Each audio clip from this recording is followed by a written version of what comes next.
Have you ever looked at a photo and felt like it was looking back at you? Imagine hanging an old photograph on your wall. At first, everything seems normal. But every day, the person inside the picture moves just a little. Not enough to notice right away, just enough to make you question your memory. Tonight's story isn't about a haunted house. It's about a photograph that refuses to stay still. Watch until the end, because the final image might make you check the pictures in your own room. The afternoon sun, thick with dust motes, slanted through the grimy window of a forgotten antique shop, illuminating the clutter of 100 forgotten lives. It was there, tucked between a tarnished silver locket and a stack of yellowed postcards, that I first saw it. A Victorian family photograph, its sepia tones rich with the weight of history. The portrait was unremarkable at first glance. A stern-faced patriarch, a tightly corseted matriarch, and their 4 children, all posed with the rigid formality of the era. Their eyes, like dark, unblinking pools, seemed to stare out from the past, their expressions stoic and unreadable.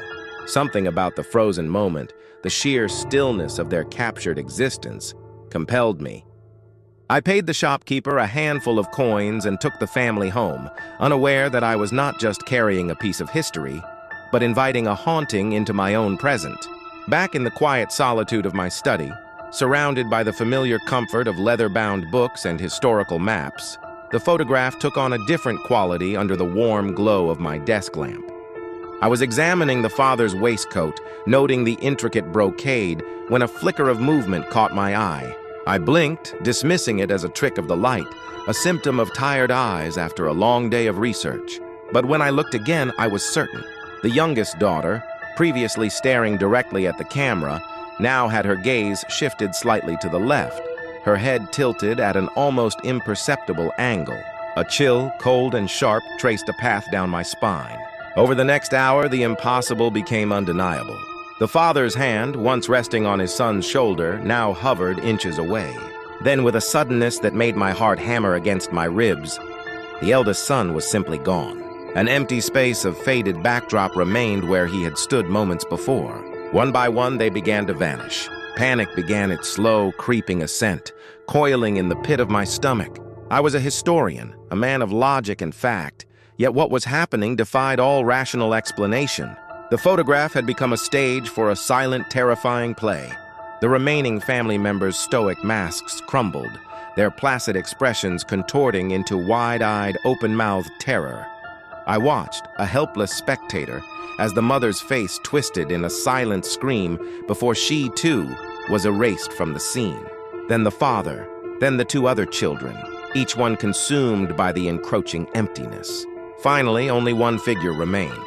The youngest daughter, her small face a perfect portrait of abject horror, her eyes fixed on something beyond the frame, something I couldn't see. The air in the room grew heavy, thick with a palpable sense of dread.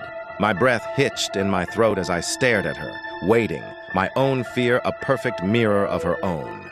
Then, she was gone. The photograph was now empty, a desolate landscape of a patterned rug and a draped curtain, devoid of all life.